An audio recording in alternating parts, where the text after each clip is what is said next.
예전에 사업을 하시던 한 분이 자기의 인생의 좌우명이 몇 가지가 있는데 그 중 하나가 바로 무엇이냐? 사람은 믿지 말자. 이게 좌우명이라는 거예요. 아마 사업을 하면서 여러 가지 사람들에게 배신의 아픔을 또 이런 일들 가운데 겪었던 그런 일들이 있었기 때문에 아마 그렇게 좌우명으로 삼은 것처럼 이야기를 하시는 것을 볼 수가 있습니다. 성경의 말씀도 그와 비슷한 맥락을 얘기해요. 도울 힘이 없는 인생을 의지하지 말라 이렇게 얘기하고 있습니다. 우리가 알듯이 우리 인간은 누구나 자신할 수 있고 특별히 완전하다라고 이야기할 수 있는 사람이 없다.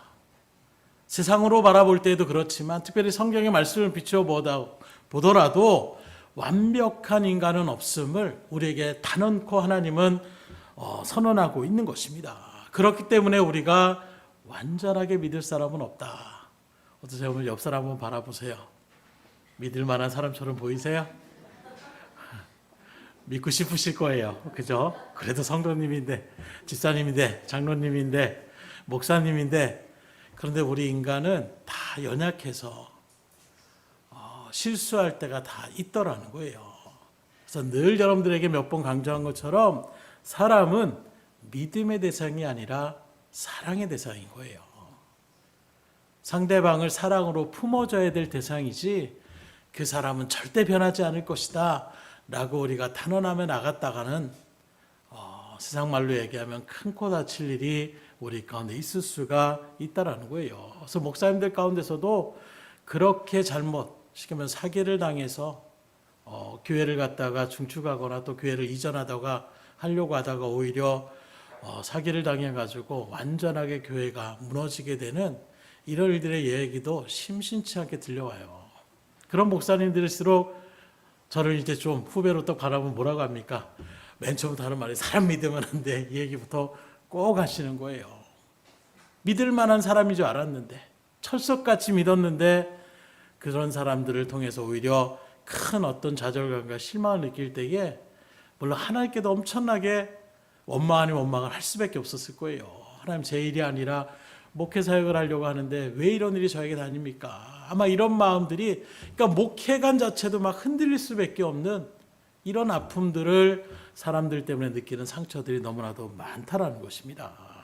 그러기에 누구도 믿지 마세요. 이렇게 말하면 좀 쌍망한 것 같지만 우리가 믿을 수 있는 분은 오직 하나님밖에 없다.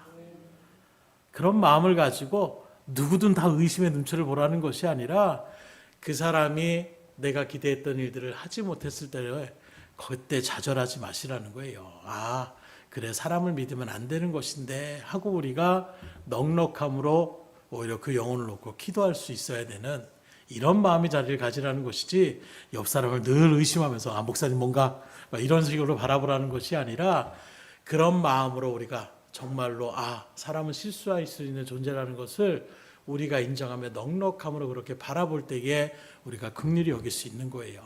애통히 여길 수 있는 것이고 기도하며 나갈 수가 있는 것입니다. 오늘 이 자리에 계신 여러분들은 그런 마음을 소유할 수 있기를 주님으로 축원합니다. 오늘 우리가 읽은 봉독한 말씀 우리가 너무나도 잘 알고 있지만 너무나도 어떻게 이런 일이 벌어질 수 있을까 하는 그런 정말로 안타까운 참으로 이해하기 어려운 그런 사건을 이야기하고 있는데 바로 무엇이냐?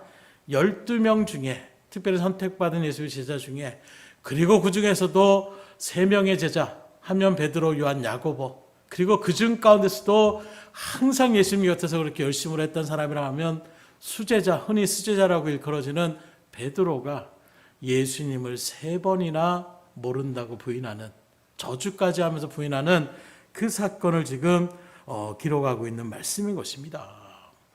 어떻게 이럴 수가 있을까? 아니 딴 사람 몰라도 베드로는 그러면 안 되지. 우린 이해할 수 없는데 오히려 이런 일들의 중심에 서 있었던 예수님은 당연하다는 듯이 그것을 받아들이고 계셨다는 거예요. 부활하시고 난 이후에도 그것 때문에 베드로를 너 어떻게 날 3번이나 부인할 수가 있냐? 이렇게 따져 묻지 않으셨다는 것입니다. 문제는 이와 비슷한 일들이 오늘날 생명의 위협을 전혀 받지 않는 이 순간 우리 가운데서도 너무나도 자주 일어나고 있는 그런 모습이더라는 거예요. 그 베드로만 그런 것이냐? 코로나에 우리 김진문 씨가 말씀한 것처럼 코로나19 속에서 교회 다녀왔어요? 이런 얘기를 할 때 여러분들 많은 갈등을 하셨을 거예요.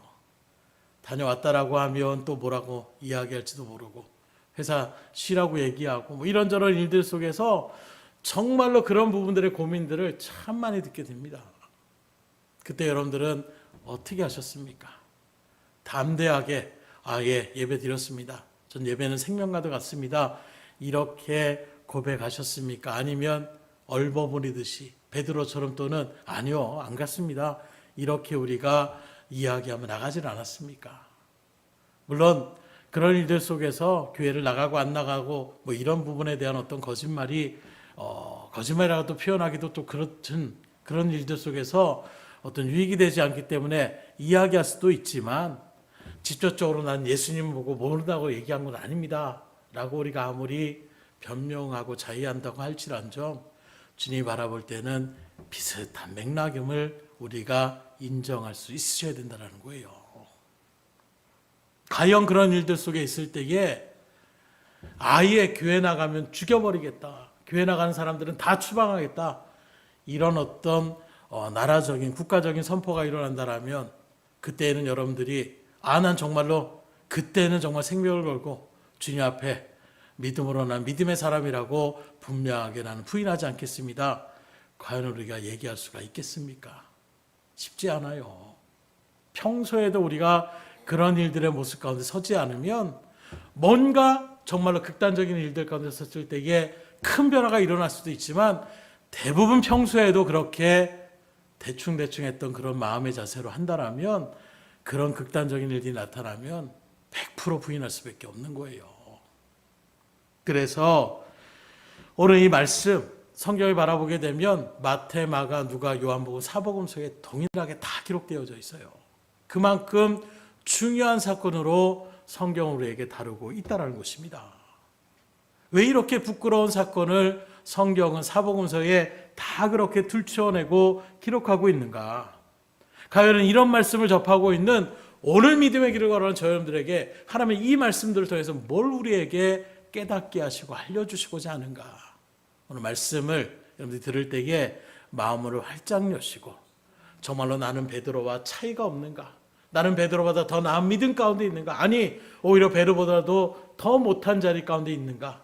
나를 점검해 보시고 도전받으시고 베드로보다 더 믿음의 자리 가운데 든든히 설 수 있는 여러분들이 될 수 있기를 주님으로 축원합니다. 오늘 이 말씀을 통하여 먼저 우리에게 하나님이 깨닫게 해주시는 것은 자기 자신을 너무 과신하지 말라라는 거예요. 33절의 말씀을 보십시오. 그가 말하되 주여 내가 주와 함께 오게도 죽는 데에도 가기를 각오하였나이다. 이 사건이 일어나기 전에 예수님이 먼저 얘기하는 거예요. 너 다 굴기 전에 너 3번 나를 부인할 거야. 그랬더니 베드로가 펄쩍 뛰는 것입니다. 무슨 말입니까? 딴 사람들은 몰라도 딴 제자들은 몰라도 나는 그렇지 않습니다. 주님이 옥에 갇힌다고 한다면 내가 옥에도 같이 갑니다. 주님이 죽음의 자리 가운데 선다라면 나도 죽기를 각오하고 그 자리에 끝까지 있겠습니다. 정말로 자신 있게 주님 앞에 고백했던 그 베드로의 모습을 바라볼 수가 있는 거예요. 딴 사람 몰라도 나는 틀리다. 자신에 대한 과신함이 정말로 베드로 가운데 가득했다는 것입니다. 그런데 우리의 신앙생활을 바라보세요. 우리가 걸어가는 이 신앙의 여정은 취미생활 정도로 갈 수 있는 자리가 아니에요. 좋으면 가고 오늘 시간 되면 가고 이런 일들 가운데 서는 것이 아니라 성경은 우리가 걸어가는 이 믿음의 여정은 영적 전쟁터와 같다고 얘기하고 있습니다. 전쟁터가 어떤 자리입니까? 생명을 걸어야 되는 자리예요. 하고 싶으면 하고 하기 싫으면 안 자는 자리가 아니라 명령에 따라서 가면 죽을 것 같은 그 자리라도 돌격 앞으로 하면 나아가는 자리가 바로 전쟁터라는 거예요. 보이지 않는 악한 영들이 지금도 여러분들을 어떻게든지 끌어내리려고 믿음의 자리에 서지 못하게 그 생각을 육의 생각으로 잡고 영의 일들을 우리가 추가하며 나가려고 하는데 야 그렇게 하면 너 망한다. 너 그렇게 하면 손해 많이 본다. 그렇게 하면 이 세상 못 산다. 끊임없이 우리 가운데서 하나님의 일들 가운데 신령한 복을 바라보지 못하도록 사단은 끊임없이 우리의 마음을 어떻게든 끌어내리는 거예요.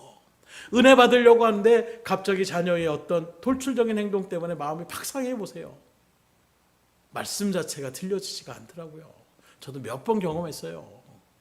사역을 하는 순간에서도 뭐 거리가 좀 있는 그런 거리에서 이제 부교육자로 이렇게 사역을 할 때가 있었는데 아이들 아침에 셋을 갖다가 다 챙겨가지고 가는데 정신이 없습니다. 막 여기서 울고 뭐 세수시키고 또 거기다 저는 또 사역해야 되니까 사역 준비도 또 준비하면서 가고 그렇게 하고 차를 출발하다 가면 가는 내내 또 찡찡찡거리는 아이가 또 있어요. 그러다 보면 또 전체 무리가 막 험악해집니다.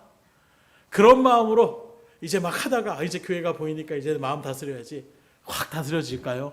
쉽지 않아요. 평소에는 그냥 감사하며 나갔던 말들도 막 내가 신경이 날카로워진 가운데 있으면 뭐 한마디 해도 괜히 막 마음이 막 속상하고 그 일들이 막 눈에 거슬리고 막 이런 일들이 생길 수밖에 없는 거예요. 그런 일들을 몇 번 겪다 보니까 아 이래서는 안 되는구나. 이거 사단의 어떤 일들 가운데 계속 우리가 쓰러지는구나. 그리고 사모하고 이야기를 해가지고 그럴 때일수록 우리가 더 북돋아주고 기운내고 기도하고 그런 마음을 좀 다스리며 나아가서 그래서 뭔가 막 이렇게 되면 오히려 속으로 기도하며 가는 거예요. 하나님 도와주세요. 기쁨으로 주의 일들 감당해 주세요. 그러면서 나아가니까 그나마 하나님께서 도와주신 일들 가운데서 사역을 또 하며 나갈 수 있도록 인도해 주시더라고요. 끊임없이 우리가 기도해야 되는 자리 가운데 서는 것이 바로 그와 같은 것입니다. 근데 베드로는 아예 하나님 의지할 필요 없어. 내가 충분히 내 마음 내가 다스리고 내가 지금 나이가 몇이고 내가 하나님의 능력을 얼마나 경험했는데 결코나 주님은 배신하지 않는다. 자신을 갖다가 그렇게 계시는 거예요. 그런데 그 베드로와 여러분들의 모습이 얼마나 차이가 있냐라는 거예요. 베드로만 이런 약점이 있습니까? 우리에게도 이런 과신함이 있잖아요. 내가 적어도 목회자인데 내가 그래도 장로인데 내가 권사인데 내가 집사인데 내가 그래도 신앙의 연조가 있는데 우리도 모르게 그런 일들 가운데서 자신을 난 이 정도의 체험이 있으니까 넘어지지 않아 이렇게 고백하며 나갈 때가 있더라는 거예요. 그런데 그런 마음만 있다라면 오히려 정신을 바짝 차리셔야 되더라고요. 몇 번 말씀드린 것처럼 신앙생활은 그렇게 간단하게 되지 않습니다. 그래 할 수 있어 그런다고 되는 게 아니에요. 치열하게 하나님을 붙잡고 치열하게 하면 능력을 더집어 나가지 않으면 한순간에 무너지는 게 우리의 모습이에요. 그래서 주님은 그런 우리들을 알고 보혜사 성령님을 보내주신 거예요. 우리 가운데서도 모두가 다 그러지 않아도 그중에 특출나게 정말로 믿음의 결단에서 흠지기지 않고 흔들리지 않는 그런 사람들이 있다면 굳이 성령님을 보낼 필요가 없으신 거예요. 그러나 베드로도 무너지는 것입니다. 누구보다도 예수님의 은혜를 체험하고 말씀을 체험했던 제자들도 한순간에 흩어지더라는 거예요.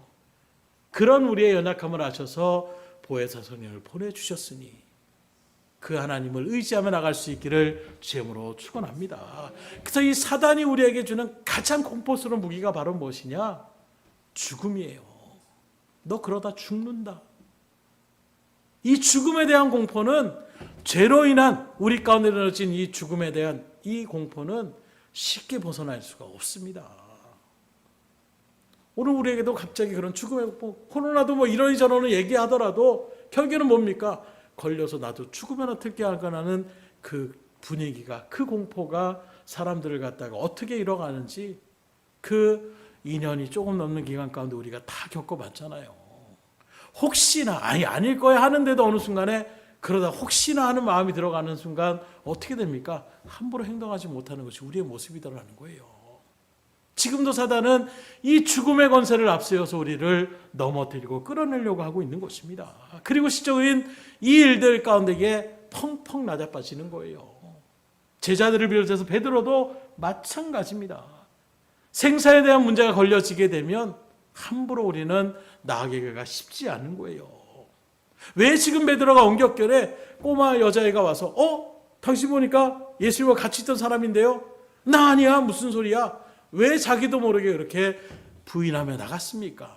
엉겹결에 나갔던 그 모습은 예수님과 똑같은 무리 가운데 있으면 자기도 끌려나가서 죽을 수 있겠다라는 이 두려움이 베드로에게 공포감을 심어주고 거기에서 자기도 모르게 예수님을 부인하며 나가는 그런 모습 가운데 있었다는 거예요.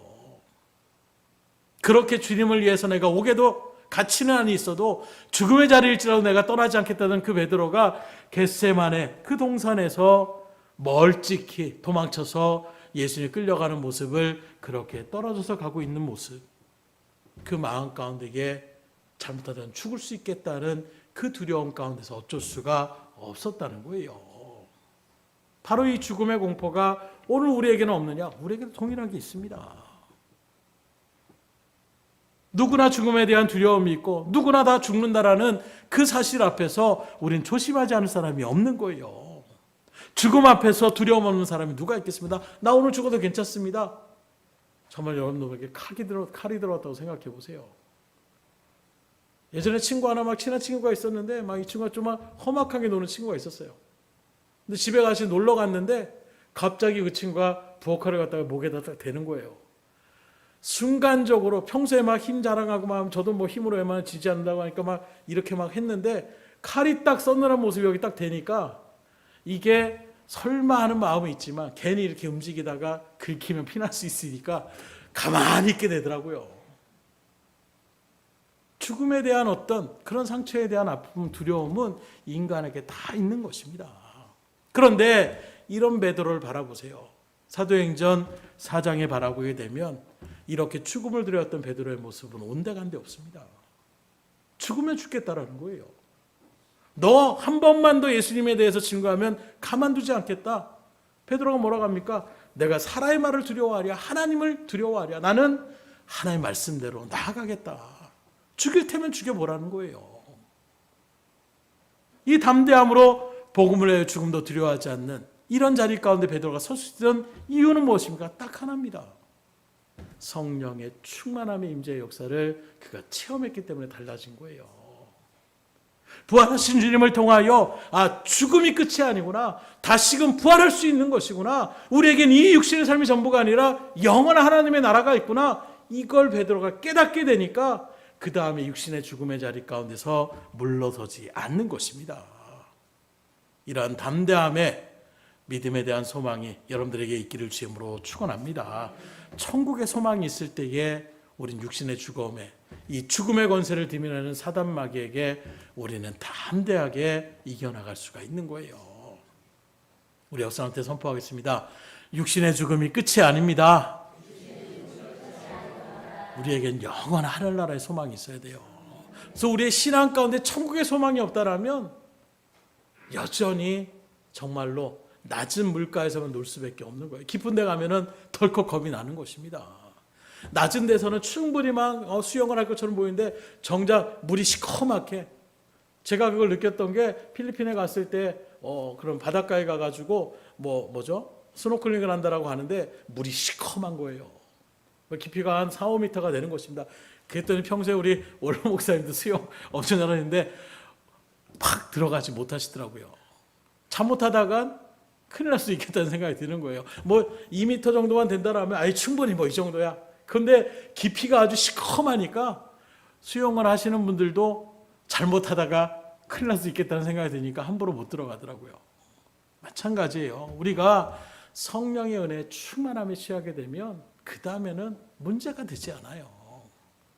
아무리 자신감이 있더라도 막상 그 일들 가운데서 그 두려움을 이겨내기가 쉽지 않지만 성령의 은혜가 우리 가운데 충만하면 충분히 이겨낼 수 있다는 것을 이 베드로의 모습을 통해서 우리에게 증거하고 있으니 계속 오전에도 말씀드린 것처럼 은혜를 체험하셔야 돼요. 그래야 말씀과 지식으로 하는 그 자리가 아니라 정말로 생생하게 주님이 지금도 나와 함께하구나. 주님은 지금도 우리의 기도에 응답하시는구나. 그 주님은 우리와 함께하시고 우리의 모든 일들을 언제든지 풀어낼 수 있는 능력의 하나님이시구나. 이게 체험된 사람들은 이런 일들 가운데 닥쳤을 때에 충분히 이겨낼 수 있는 능력을 우리에게 허락하여 주시는 거예요. 실제로 한번 생각해 보세요. 정말로 저 여러분들의 믿음의 그런 확신이 그 하나님의 천능하신 능력을 믿는다라면 두려워할 게 있겠어요, 없겠어요? 못할 것이 없으신 하나님의 능력을 우리가 정말로 확신한다라면 두려워할 거 없습니다. 그렇기 때문에 이런 일들 가운데서는 다윗도 어떻게 합니까? 환난과 핍박과 그 어떤 것도 무너뜨릴 수 없음. 우리가 잘 아는 시편 23편 4절에 뭐라고 합니까? 내가 사망의 음침한 골짜기로 다닐지라도 해를 두려워 하지 않을 것은 주께서 나와 함께 하심이라. 주의 지팡이와 막대기가 나를 안위하시나이다. 능력의 하나님이 나를 지키시고 보호하시되 누가 날 건드려? 그러니까 다윗은 두려움 없이 나갔다라는 거예요. 그러니 절대로 나 자신의 어떤 신앙이나 어떤 삶이나 결단이나 이런 것들을 과신하지 마시고 내 안에 성령의 충만함을 받고 그 성령의 도심을 따라서 믿음의 일들 가운데 담대함으로 주님의 복음을 증거하며 나갈 수 있는 저 여러분들이 될 수 있기를 주님으로 축복합니다. 그래서 능력을 받아야 되는 거예요. 두 번째로 오늘 말씀을 통해서 우리에게 이 베드로의 부인을 통하여 깨닫게 하는 것은 기도해야 할 때 기도하셔야 된다는 거예요. 아시는 것처럼 겟세마네 가운데에 이 일들이 일어나기 전에 베드로, 요한, 야고보를 따로 데리고 가서 그들에게 기도를 또 부탁합니다. 같이 기도하자. 내가 심히 죽게 되었다. 시험에 들지 않게 깨어 기도해라. 그걸 3번이나 주님께서 이야기를 하셨음에도 불구하고 제자들은 기도하지 못했다라는 거예요. 왜 그랬을까요? 아까도 우리 김사님 말한 것처럼 하이라 같은 마음인 거예요. 에이, 아빠가 설마 오겠어? 에이, 거기까지 올 수 있겠어? 이런 마음처럼 기도해라 이렇게 얘기했을 때에 그 기도에 이들이 에이, 설마 시험이 우리 가운데서 들겠어? 무슨 문제가 있겠어? 예수님에게 무슨 큰일이 생기겠어? 한 귀로 듣고 그것을 흘려 듣게 되니까 그 마음 가운데 진심을 다하여 기도의 자리 가운데 서지 못하더라는 거예요. 그냥 지나쳐 버리는 것입니다. 오늘 여러분들에게도 동일하게 말씀을 통해서 여러분들 새벽 기도 하셔야 됩니다. 기도의 자리를 마련하셔야 됩니다. 기도 가운데 하나님 앞에 교제를 이뤄 나가셔야 됩니다. 기도는 우리에게 주신 가장 큰 특권입니다. 말씀을 알고 기도하는 일들 가운데 서야지 우리가 시험에 이겨낼 수 있습니다. 그래도 아유, 지금 당장 뭐 삶이 뭐 그렇게 큰일 날 일이 없는데 이런 마음 가운데서 우리가 하나님의 말씀을 갖다가 한 귀로 듣고 흘려버리면 어떻게 되겠냐라는 거예요. 어찌 보면 베드로가 3번 그런 경고의 일들 가운데에 기도하지 못했더니 예수님을 3번 부인하며 나아가는 이런 자리에 서지 않더라는 것입니다. 얼마나 그렇게 딱 들어맞는지. 꼭 그런 것이 아닐 수도 있지만 여러분들이 정말로 기도의 자리 가운데 서야 될 때 기도하지 않으면 넘어질 수밖에 없어요. 쓰러집니다. 시적으로 사역을 하고 뭐 수련을 준비를 하거나 뭘 할 때에도 마찬가지예요. 기도로 뜨겁게 했던 사람들은 막상 어떤 문제가 생길 때에 기도했던 사람들은 준비된 심령으로 그것들을 다 포용하며 나가는 그런 자리에 있어요. 근데 기도하지 못했던, 시간이 바빴던 뭘 했든 기도하지 못했던 사람들이 꼭 그럴 때에 불평불만이 나오고 문제가 생기는 이런 모습들을 너무나도 많이 겪게 하시더라고요. 지금도 하나님은 동일하시다는 거예요. 그래서 항상 어떤 일들을 우리가 추진하며 나갈 때에 기도로 준비하셔야 돼요. 바자회를 하는 것도 그냥 에이 우리끼리 좀 이게 아닙니다. 기도로 철저하게 준비하셔야 돼요. 어떤 일이 생길지 몰라요. 괜히 갔던 사람이 시비를 걸 수도 있는 것입니다. 좋은 일 하려고 했는데 그 일 가운데 막 싸운다고 생각해 보세요. 그렇기 때문에 하나님 어떠한 일에도 흔들리지 않고 하나님의 영광을 드러낼 수 있도록 하나님 붙잡아 주세요. 뭐 물건 하나를 갖다 이렇게 했는데도 그걸 갖다가 물건이 또 뭐 하자가 있다느니 뭐 이러면서 따지고 막 이러다 보면 그 자체가 완전히 망가질 수 있는 거예요. 그런 모습들을 우리가 하나님의 은혜 가운데서 우리의 행과 능력, 우리의 준비, 물론 우리가 철저히 준비하고 최선을 다해서 열심을 다해 우리가 준비해야 되지만 가장 중요한 것은 하나님께서 함께하여 주셔서 그 어떤 대적의 일들이 우리 가운데 있을지라도 넉넉함으로 이겨나갈 수 있는, 포용하며 나갈 수 있는 믿음을 허락하여 주시옵소서. 준비하실 때에 우리가 그 가운데 주시는 놀라운 은혜를 누리며 나갈 수가 있는 거예요. 그래서 기도로 준비하다 보면 마음 자세가 그렇다고 제가 해보니까 감사할 제목을 찾게 돼요. 기도하지 않고 준비하거나 하면 보이는 걸로 판단합니다. 아, 짜증나네. 왜 저렇게 했어? 왜 준비 이렇게 했지? 이런 마음이 드는데 기도로 막 준비하고 그렇게 나가다 보면 뭔가 문제가 발생됐을 때 이걸 통해서 하나님 뭘 얘기하려고 하시지? 이걸 통해서 우리가 또 받아야 될 은혜가 뭐지? 마음 자세가 틀려지고 관점이 틀려지게 되니까 은혜를 찾게 되는 거예요. 은혜를 누리게 되는 것입니다. 그렇게 찾아가면 하나님이 깨닫게 해주세요. 아, 이렇게 하나님이 은혜를 주시려고 하는 것이구나. 어떻게든 은혜를 찾게 만들어 주시더라고요. 그렇기 때문에 기도가 중요한 거예요. 그래서 예수님 사역도 바라보십시오. 공생의 사역을 시작할 때에도 금식 기도로 시작합니다. 마지막 예수님의 순간에도 어떻게 합니까? 겟세만에서 땀방울이 핏방울이 될 정도로 간절한 기도로. 그러니까 사역의 중심이 기도로 시작해서 기도로 끝마치시는 것을 우리에게 보여주고 있어요. 그래서 주님은 수시로 기도하시는 모습을 우리에게 보여주고 있는데, 우리가 뭐라고 그 완전하신 주님도 늘 기도의 자리 가운데 그렇게 사활을 걸듯이 나갔는데, 저 여러분들이 뭐라고 기도를 갖다가 시도처럼 튀어기고 그 자리를 갖다가 우리가 서지 않는다면 어떻게 되겠어요? 열심히 기도할 수 있기를 주님으로 축원합니다. 특별히 그러니까 습관처럼 우리가 드릴 수 있는 자리가 바로 새벽 예배예요. 한날의 첫 시간을 갖다가 하나님 앞에 기도하며 나가는 시간이 우리 가운데 세워질 때에 우리의 신앙이 정말 하루의 삶이 하나님의 말씀 앞에서 우리가 온전하게 나갈 수가 있는 것입니다. 그런데 이게 쉽지 않아요. 그래서 말씀드리잖아요. 이런 기도의 일들을 이야기할 때에 주님께서 항상 말씀하시는 것이 바로 무엇이냐? 힘써서 기도하라고 얘기하십니다. 그 말은 뭐예요? 쉽지 않다라는 거예요. 아, 기도 한번 해볼까? 한다고 해서 기도가 되는 것이 아닙니다. 평소에 기도 생활하지 않았던 사람들 바라보세요. 기도합시다. 통성기도하고 하면은 기도할 게 없어요. 근데 늘 기도가 승화되는 사람들은 기도하자고 하면 그 기도가 막 술술 나옵니다. 특별히 목회자들이 이렇게 모임 가운데 교제하면서 모여가지고 어떤 문제를 놓고 기도하면 그냥 막 뜨겁습니다. 바로 사역자들이 그런 부분에서 뜨겁게 나가시는 분들을 참 모르가 있어요. 반대로 좀 신앙의 어떤 일들과 서지 못하면 기도하려고 하면 막 힘이 떨어질 때가 있습니다. 평소에 기도를 하셔야 돼요. 힘을 써서 기도하셔야 돼요. 기도할 수 있으면 기도하고 할 수 없으면 안 하고, 이런 마음의 자세로 가면 기도가 될까요? 안 됩니다. 힘써서 정말로 나갈 때에 그 자리 가운데서 하나님께서 믿음을 주시고 또 그 자리를 지킬 수 있도록 하나님의 능력을 더하여 주시는 거예요. 그래서 쉽지 않지만, 그래서 새벽 예배 들어가면 아이고 하루 일과가 다 무너집니다. 안 하던 새벽 예배를 갖다가 시간을 갖다가 내 신체의 리듬인데 그걸 안 하다가 하면 어떻게 되겠어요? 힘들어질 수밖에 없는 거예요.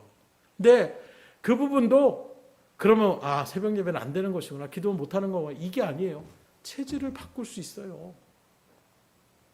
우리 아이들도 방학 때 되면 난리도 아닙니다. 밤 꼬박 새요. 컴퓨터 하느라고 뭐 핸드폰 하느라고 얘기를 해도 뭐 들을 생각도 안 합니다. 그리고 그 다음날 뭐 심지어 어떨 때 바라보면 이틀 동안 꼬박 새는 그런 모습을 본 적이 있어요. 그리고선 이틀을 또 꼬박 자더라고요. 신체 리듬이 그래요. 그래서 항상 뭐 아예 그래 나도 그럴 때가 있으니까 마음대로 해. 그런데 이제 계속 방학이 아니잖아요.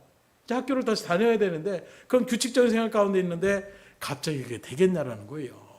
아니까 뭐 한 2주 전부터 야 이제는 학교 갈 준비해야 되니까 해라. 콧등도 안 썼습니다. 왜요? 이미 습관화가 됐는데. 그리고 나서 이제 하려고 하니까 억지로 뭐 일어나야 되니까 죽을 맛인 거예요. 학교 가서 제대로 수업은 받는지 걱정이 될 수밖에 없는 것입니다. 체질이 그런데 또 그런 일들 가운데 계속 다니게 되면 체질이 또 변해요. 그래서 가끔 그런 얘기 우리 노사모님도 늘 얘기하지만 새벽 한 4시, 3시만 되면 눈이 바짝 떠진대요. 늘 새벽 예배 가운데 습관이 돼 있으니까 그렇게 눈이 떠진다는 고백들을 들을 때가 참 많아요. 신기하게 뭐 아무리 피곤해도 그 시간 되면 눈이 떠진다고 하더라고요. 저도 그럴 때가 있더라고요. 뭐 휴가를 가는 뭐 이렇게 나갔을 때에도 어느 순간에 이렇게 눈을 뜨게 될 때가 있어요. 그래서 아예 가면 알람이고 뭐 다 꺼놓습니다. 그럼에도 불구하고 규칙적으로 또 생활했던 그 리듬이 있으니까 눈이 뜨게 되는 거예요. 무슨 말씀 드리고자 하냐면 처음엔 힘들지만 그래서 힘을 쓰라는 거예요. 바꾸려고 노력을 해야 된다는 거예요. 그러면 하나님께서 은혜를 주시는데 한번 해볼까? 한번 해볼까 했다가 쓰러진 사람들 많이 봤습니다. 그 중에 한 명이 저고요. 안 돼요. 잠깐의 마음의 제사라면 아이고 안 되겠다. 막 머리가 해롱해롱되고 하루 종일 막 멍한 상태로 이게 뭔가 이렇게 할 때가 있는 거예요. 근데 그게 바뀌어지게 되면 바꿔질 수 있는 것이 또한 우리의 체질이더라고요. 그래서 여러분들 정말로 죽어도 난 할 수 없다. 그 마음 자체가 육신의 생각이에요. 바꾸셔야 돼요. 하나님께서 함께 하신다면 내가 할 수 있어야지 하는 마음으로 나아갈 때. 그래서 이번에도 특별히 부활절 새벽에 우리 강동희 집사님하고 윤영원 선생님이 딱 앉아있는데 깜짝 놀랐습니다. 저는 그런 거에 대해 강조를 좀 안 하는 편이잖아요. 원로 목사님 막 몇 주 전부터 1년에 한 번 꼭 새벽 예배 나온다는 부활절이 꼭 나와야 된다. 강조하시는 가운데 또 많이 나오기도 하는데 억지로 나오는 것이 아니라 저는 차원하는 마음 가운데 좀 나오게 하는 마음이 더 그렇게 있어서 그렇게 강조를 하지 않는데 문을 딱 열고 딱 들어오는데 강동희 목사님 딱 앉아있는데 저의 마음에 목회자의 마음에 천군만마가 앉아 계신 것 같더라고요. 그 마음도 다른 거 아니에요. 거리가 좀 먼데 계시는데 그걸 갖다가 또 생각해서 왔다라는 그 생각, 마음이 오전에도 말한 것처럼 마음이 있으니까 오신 거잖아요. 거리가 둘째치고 그 마음이 있으니까 그래 내가 부활절 새벽만큼은 하나님 앞에 나가서 내가 예배 드려야지. 그 마음을 하나님께서 얼마나 기뻐 받으시겠냐라는 거예요. 하나님이 기쁘시게 안 받으셔도 목회자인 저에게는 큰 힘이 되더라고요. 주의 일들 속에서 마찬가지예요. 그런데 기도의 일들 가운데서 정말로 사활을 걸어보세요. 제가 사역을 하기 전까지는 가장 좋아했던 것이 찬양이었어요. 찬양 인도하고 찬양의 자리에 같이 기타 치고 뒤에서 서브 역할도 하고 성가대 쓰고 막 노래하고 찬양하는 게 너무 좋았어요. 어렸을 때부터 노래하는 것도 좋아했고 그런 일들 가운데 있어 그 일들을 했는데 사역의 땅 현장에 가니까 정말로 필요한 것이 기도구나. 이걸 하나님이 깨닫게 해주시더라고요. 기도가 능력이에요. 기도할 때 하나님이 역사하세요. 그러니 기도할 수 있기를 주님으로 축원합니다. 기도하라고 하는데 기도 안 하다가 어떻게 돼요? 부인하는 거예요. 흩어지는 것입니다. 이후로도 어떤 문제가 있을 때에 가장 먼저 다른 거 기억하지 못하도 지금이 기도할 때이구나. 오히려 문제가 있을 때에 하나님 앞에 매달릴 수 있기를 원합니다. 더 정말로 그것보다 신앙이 성숙한 것은 평상시에 기도 생활을 하셔야 돼요. 문제가 닥칠 때에만 기도하려고 하면 힘듭니다. 또 마음 가운데 또 어떤 분은 그래요. 제가 좀 그랬어요. 에휴 내 돈 기도 안 하다가 문제 있다라고 또 하나님 앞에 기도하는 것 에이 창피하다. 이런 마음으로 또 안 하게 되는 그런 마음도 있더라고요. 평소에 기도 생활하는 게 그래서 중요한 거예요. 세 번째로 베드로의 부인을 통해 말씀하시는 것이 바로 무엇이냐? 주님과 마음이 멀어지지 말라는 것을 말씀하고 있습니다. 54절의 말씀입니다. 예수를 잡아 끌고 대제사장의 집으로 들어갈새 베드로가 멀찍이 따라가니라. 특별히 여기 멀찍이라는 단어. 어떤 공간적인 거리감을 얘기할 수도 있지만 그 마음의 심적인 거리도 중의적으로 그렇게 표현하고 있는 것은 아닌가. 예수님과 늘 꼭 붙어 다녔던 그 베드로가 멀찍이 떨어가는 거예요. 마음도 그만큼 멀어졌다는 것을 표현하고 있는 것입니다. 왜 이렇게 마음이 멀어집니까? 어찌 보면 첫 번째로는 예수님에 대한 실망감이 작용했을지도 몰라요. 다윗과 같은 그런 강력한 어떤 정치적인 메시아를 이들은 바랬을 것입니다. 그리고 예수님은 정말로 바다와 풍랑을 잠잠하게 하시고 오병의 역사를 일으키시고 무리를 걸어다니시고 사람이 할 수 없는 놀라운 권능의 소유자로 제자들은 바라보고 있었던 거예요. 이 예수님이 가면 로마의 군병들이 한 번에 쓸어버려라 말 한마디만 해도 군병들이 다 날아갈 것 같은 이런 기대감을 갖고 나가고 있는 그들의 마음속에 예수님의 모습은 너무 무기력하게 보이는 것입니다. 그냥 두들겨 맞고 뺨을 후들어 맞고 온몸에 막 상처가 생기고 변명도 못하고 정말로 강력한 어떤 군주의 모습에 그런 메시아를 기다리고 있었는데 제자들이 바랐던 그 모습, 너무나도 무기력한 예수님의 모습에 실망했을지도 몰라요.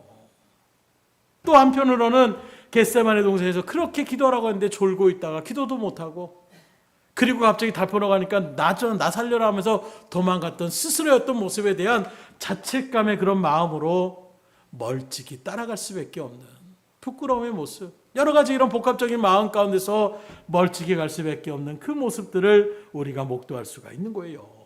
그러면 오늘 저 여러분들, 이 자리에 계신 여러분들은 주님과 얼마나 가까이 동행하고 있습니까? 얼마나 친밀하게 주님과 지금 믿음의 여정을 같이 가고 있습니까?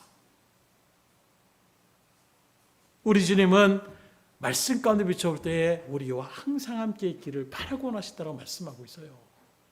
너희들이 부르짖는 소리에 내가 늘 귀를 기울인다고 얘기하고 있습니다.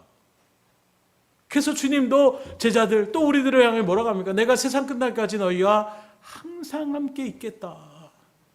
우리를 너무나도 사랑하시는 하나님 그 주님께서는 우리와 늘 함께 하기를 바라고 원하시는 거예요. 그 마음을 제가 우리 하나 때문에 방이 이제 제가 서재실에 또 있고 그쪽에 있으면 틈만 나면 생각이 나요. 그럼 쪼르르 갑니다. 끝에서 끝으로. 들어가자마자 뭐라고 한다고요? 나가. 이 소리부터 하는 거예요.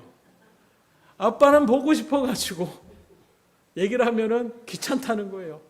인상을 막 씁니다. 그러면 또 이런 마음을 하고 또 나와요. 근데 조금 또 있다가 드라마를 본다든가 다른 걸 보다가 갑자기 그 자녀들의 어떤 모습이나 사랑의 이런 모습이 나면 또 그냥 불끈 생각이 나니까 또 쪼르르 가는 거예요. 그럼 또 뭐라 하는지 또 보고 왔구만. 또 보고 왔어. 어찌나 그렇게 아는지. 그런 모습에 있어도 부모의 마음은 늘 자녀를 사랑하는. 그렇게 있다가 어쩔 때 전화 오면은 되게 사근사근할 때가 있어요. 왜 그럴까요?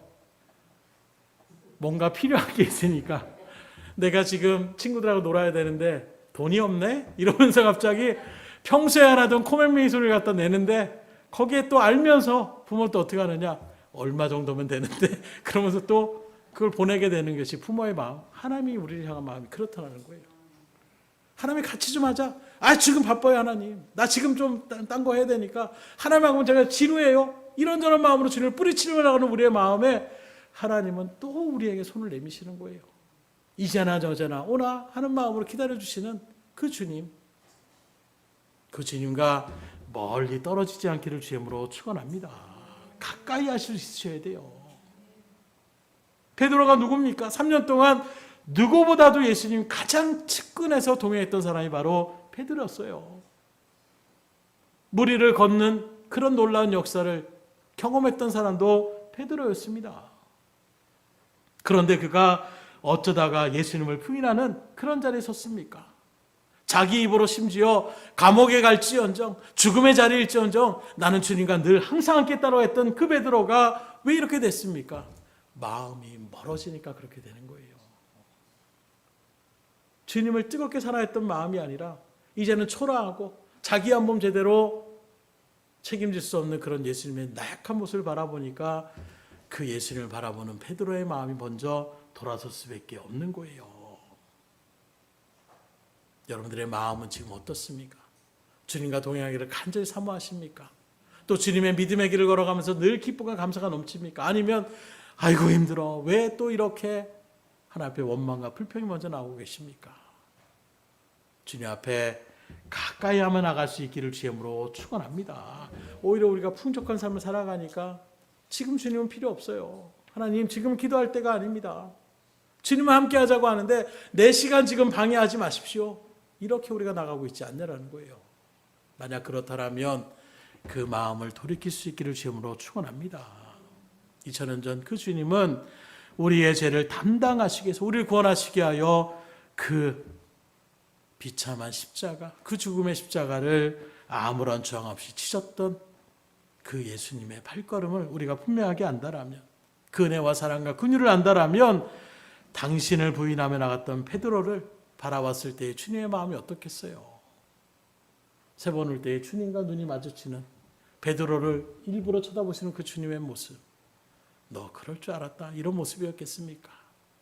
오히려 그것 때문에 또 상처받을 그 베드로를 갖다가 사랑과 긍휼의 모습으로 쳐다보았던 그 예수님, 오늘 이 시대를 또 믿음의 길을 걸어가는 여러분들에게 그렇게 동일하게 주의 마음을 아프게 하는 그런 자리에 서지 않기를 주님으로 축원합니다.